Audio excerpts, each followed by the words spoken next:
Thank you all for joining us for this very important conversation on federal deregulation and rising utility costs. How fun.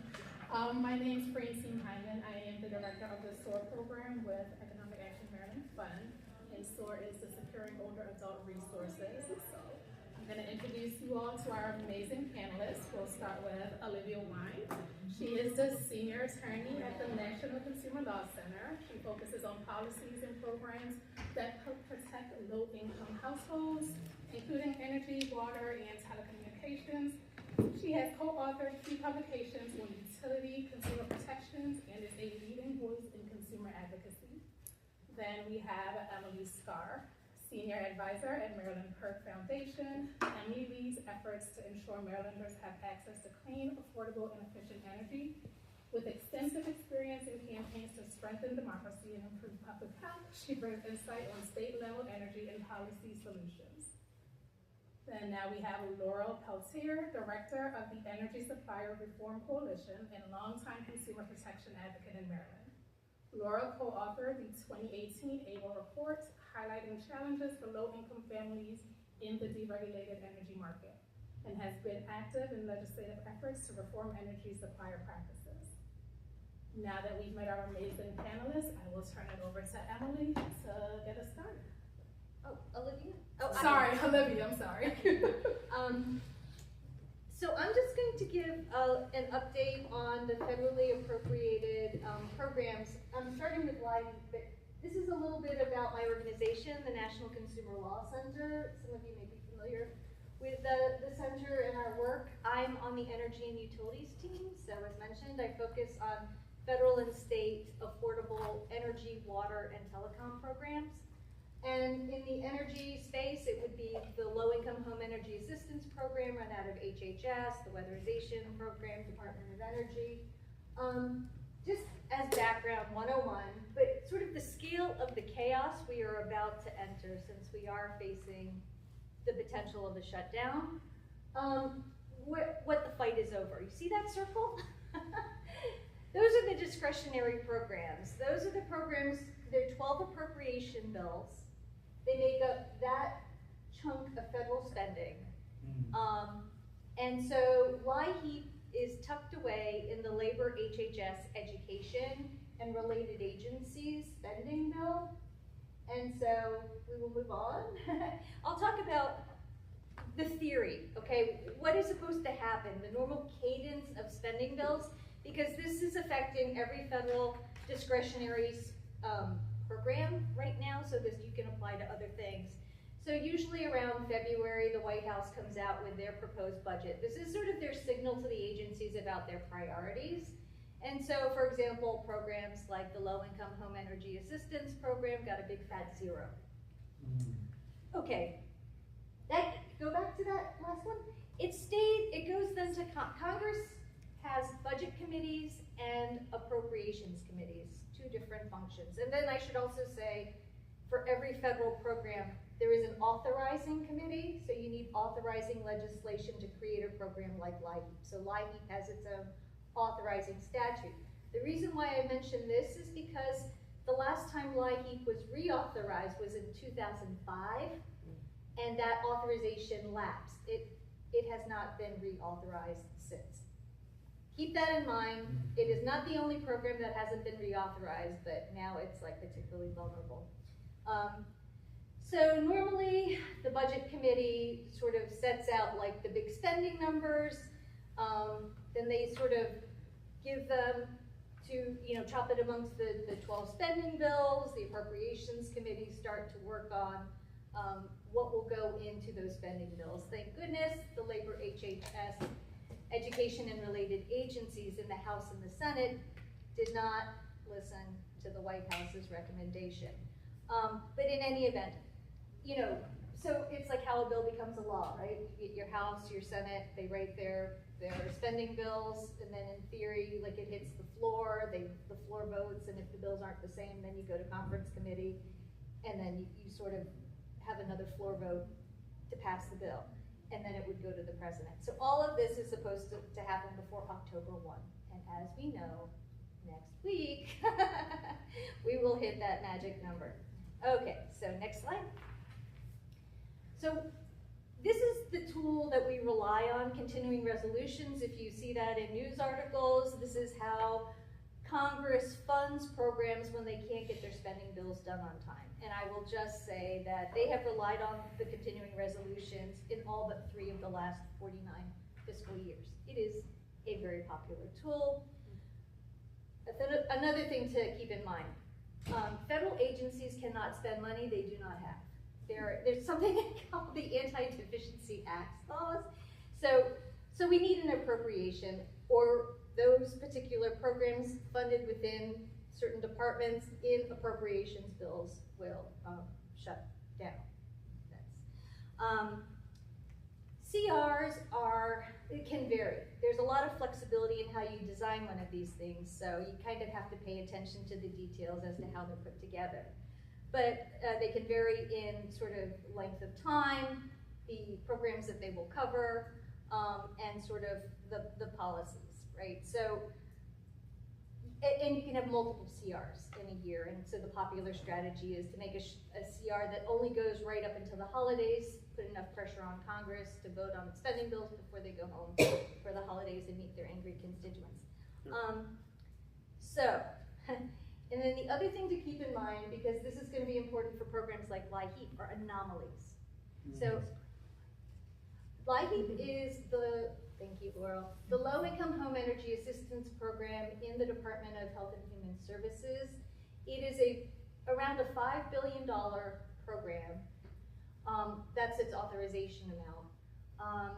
And it has been appropriated pretty close up to, like, over $4 billion these past couple of fiscal years. It is very flexible. All states and territories, and even tribes, if they choose to, can run, get their own federal appropriation direct from Congress, will get federal funding to run heating and cooling programs. And LIHEAP itself, as a statute, allows for different components. So the vast chunk of the LIHEAP programs are for heating assistance, because that comes first.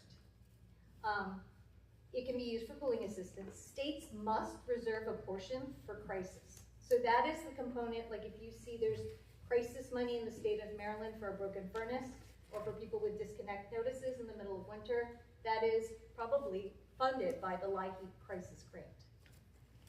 There are other, LIHEAP can be used for low-cost energy efficiency in the home.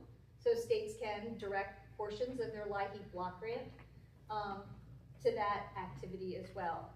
It is sort of limited, like up to 15%. You'd need a waiver to use over 25% of your LIHEAP money for energy efficiency. Anyway, so that is the LIHEAP program. Next slide.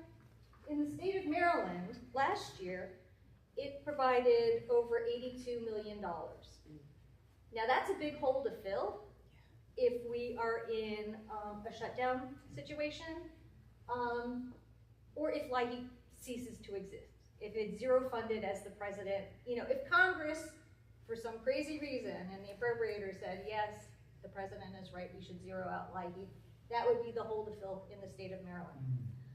Okay, so here's where we are right now with the Labor HHS EDU funding for LIHEAP, because the House and the Senate appropriators have moved or started to move bills, their spending bills. The House would actually increase LIHEAP funding by $10 million, and the Senate would increase LIHEAP funding by $20 million. Both of these are it sets us up very well in a continuing resolution situation.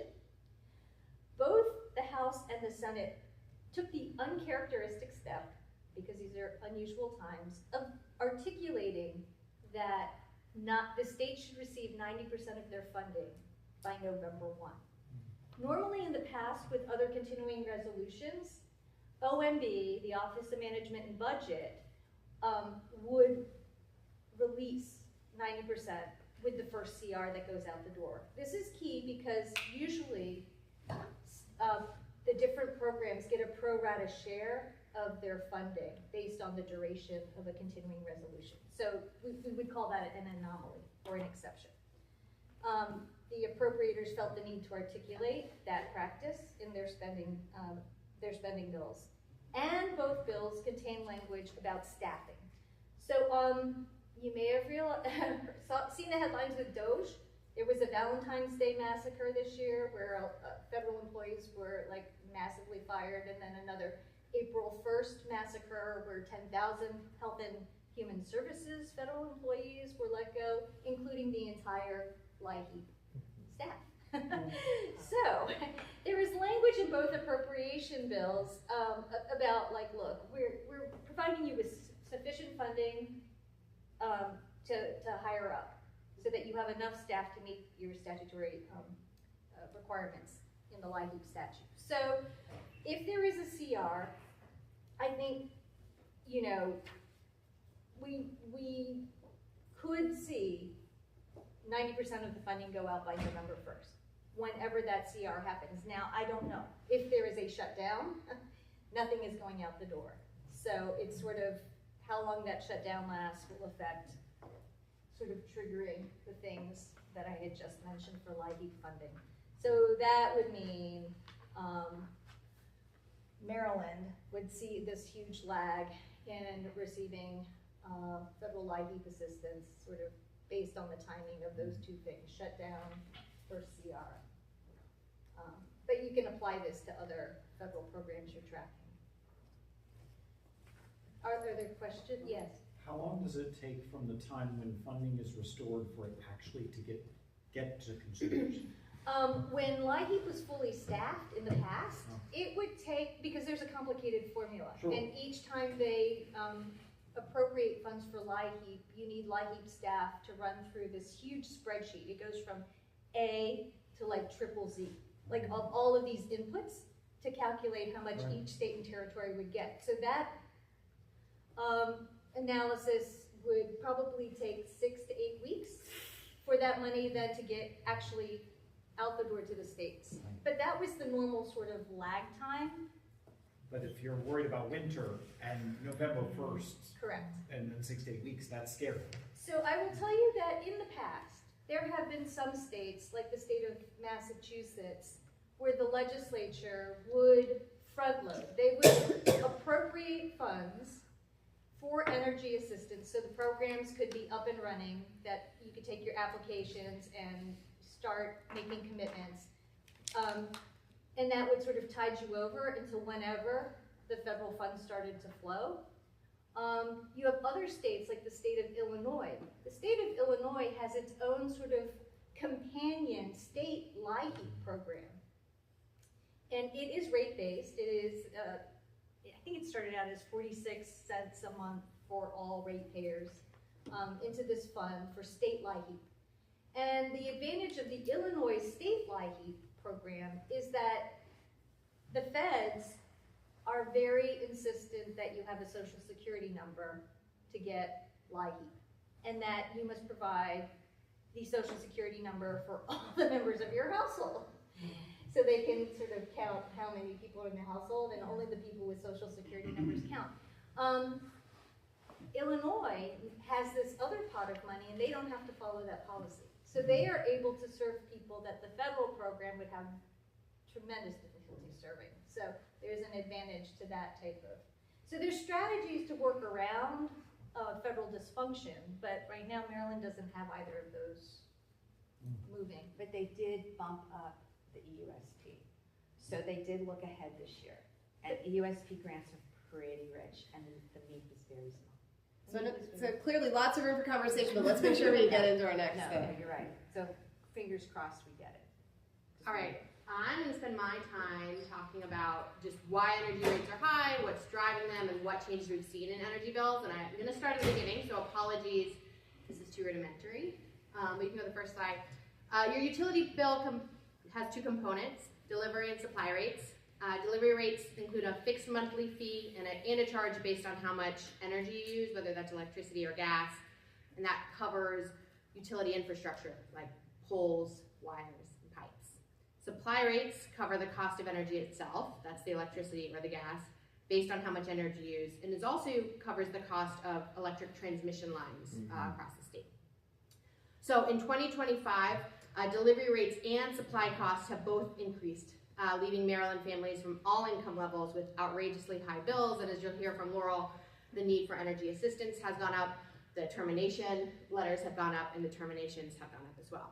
So I'm going to quickly walk through changes in both. Let's start with delivery charges. Gas and electric utilities distribute energy to Maryland homes under a state-granted monopoly. They have no competition.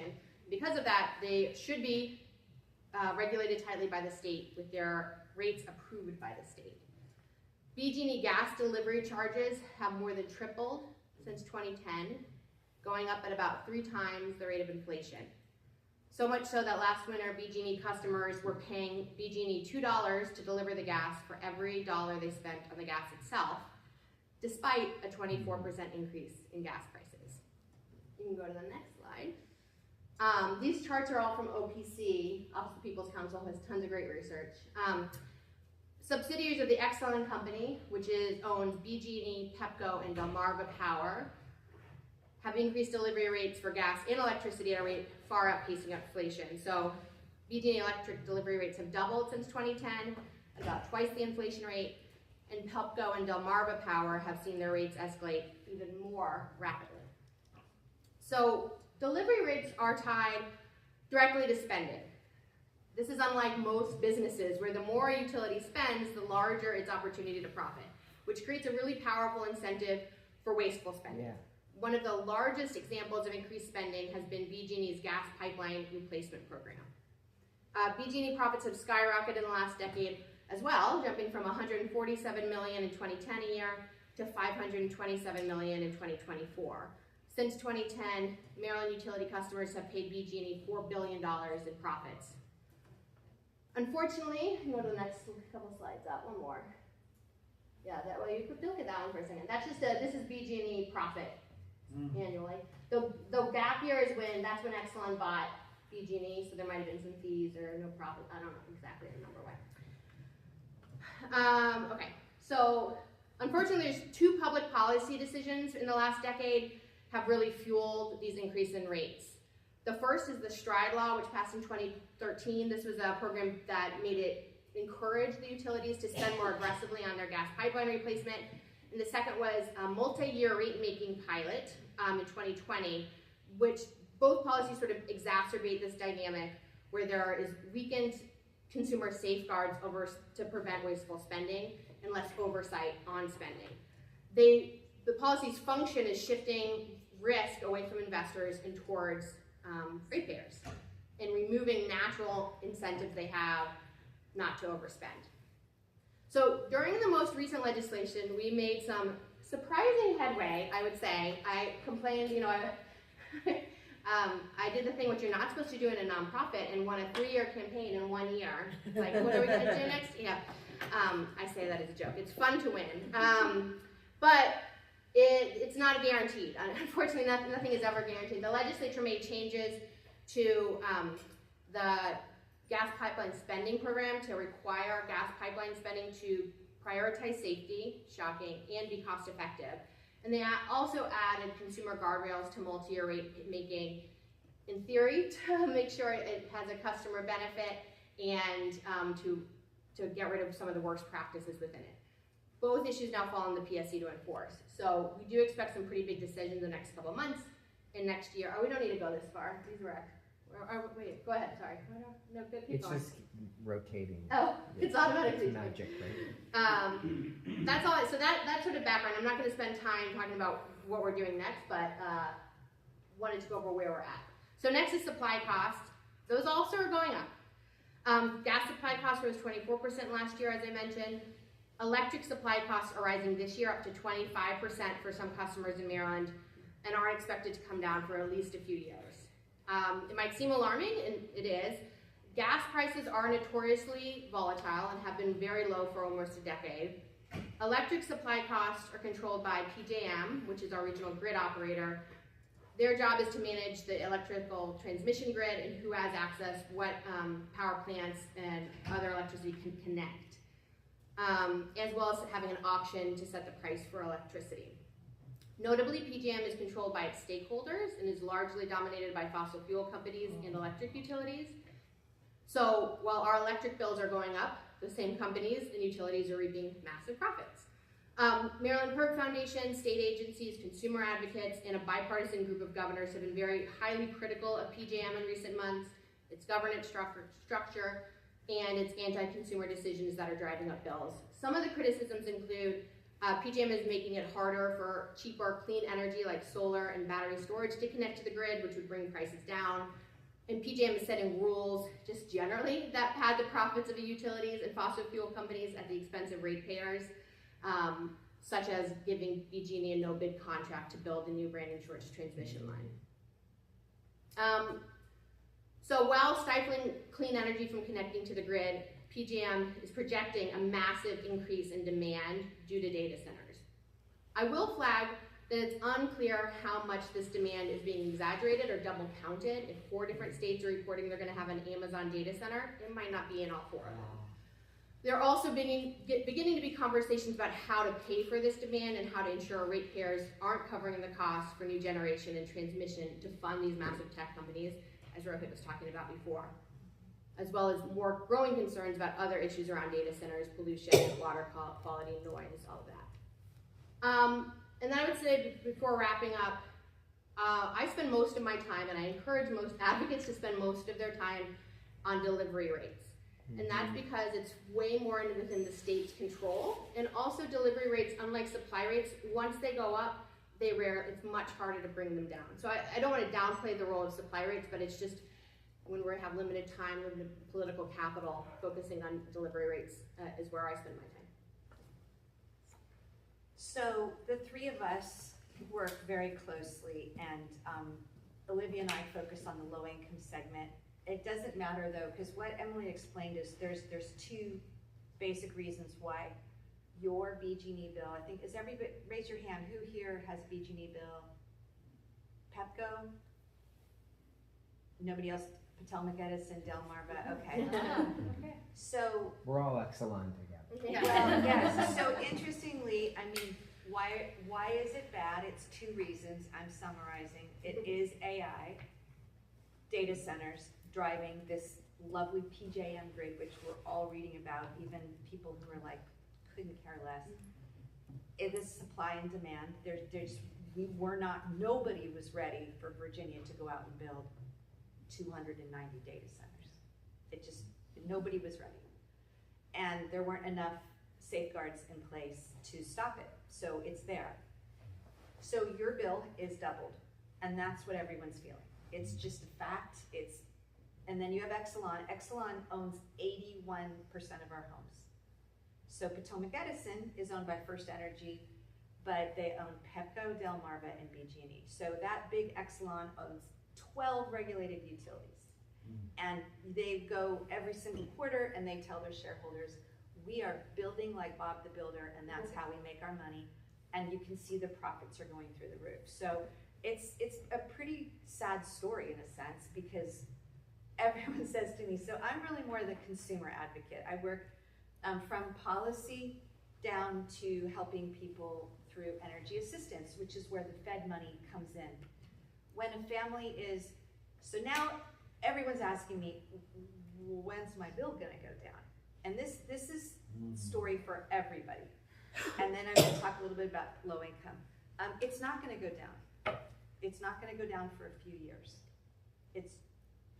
We are here for a while. Like Emily said, advocates, we focus on delivery rates because that's where our state commission can make a difference. The PJM is a free market, deregulated market. So low-income families, our state, we've all worked really hard as a state. They are a little bit protected this year, and they have made energy assistance much better. So energy assistance is like, I don't know if you guys know what SNAP is for food. They're federal benefits. They're state benefits, excuse me. And our state got improved energy assistance. The numbers are a lot higher. Like, for me to say that for somebody who was moaning about how horrible our energy assistance was, under Governor Moore and under Secretary Lopez, our energy assistance is up 50%. So there's 140,000 families now who got grants last year, and it was running around 90,000. So on the low income side, we have a full 24% of our state, 450,000 homes, who make pretty low incomes. We're talking, just think about this, about $3 grand a month on average. That's to pay for everything. Actually, no, it's $2 grand a month. That was wrong. And this is even more interesting. I think we are really working hard on the narrative of low income. I think a lot of people will say, who's low income? Well, in our state, it's seniors, it's mostly seniors. Half of our low income segment are seniors. Living off of Social Security, they've worked. And this is even more surprising. Of the half, 70% live alone. And that's something I just learned because I was certifying all these accounts and it just never hit me. So now what can we all do? For low-income families and everybody, I finally sat down a couple months ago and I was like, let's just cut to the chase here. We don't really focus on our energy bills. So what we're saying is, if you want to lower your power bill for all your clients and for anybody, for you, yourself, your family, your friends, you're gonna have to take action. And so we wrote this guide. It is a 6-step guide. It goes from easy to hard, the low-hanging fruit. I say people do 8 minutes, they do 1 through 3. This is for you. You will say 10%. Did you see me cover it? I'm really sorry.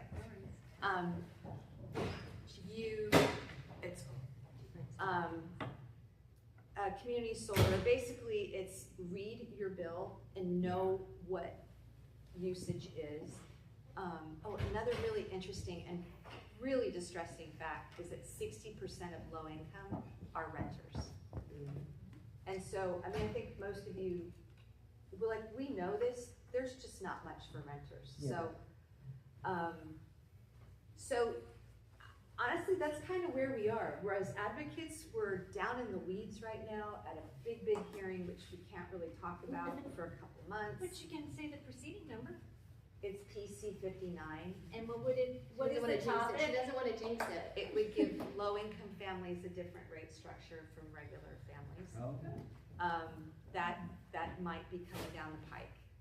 And that's been a 2-year proceeding. And then community solar, another big thing which we shared with the speaker is that our state did deregulate third-party supply, the retail choice, all those folks that were knocking on doors, especially knocking on low-income doors.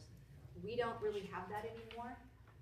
They grabbed about $1.5 billion, from our state, from mostly low-income families. And community solar is a way, especially for low-income families, if they sign up for community solar, which is really just a billing thing, it's an offsite, they get 20% off their electricity bill. So now I think what's interesting is what I'm finding after being this nerd talking about BG&E bills for so long, is that people are actually paying attention and they're grabbing their utility bill, they're looking at these charts we made, what is normal usage, getting on community solar, they're getting the free HVAC, the BG&E HVAC tune-ups are free, the QHEX are free. I explain all this. We're paying into a lot of this stuff. QHEC is. Quick home energy checkups. You don't have to do BG&E, Pepco has that too. It's all ratepayers pay for it. We are all paying into Empower Maryland, and I'm just trying to show people use it. You paid for it, just use it. Have someone at the house for 45 minutes do a quick home energy check. Then enroll in community solar. Everybody here can do that. I'm going to leave these with you. You can share them. It's just how to do these steps. And then the last one is so basic, but I can't tell you how many people have a second old refrigerator in their cold basement in the winter with LaCroix in it. That's $400 right there. So walk around your house, and this does, you're going to see I'm a little bit like a teacher in this, but I work mostly with families who rent, and they just don't know a lot of this stuff.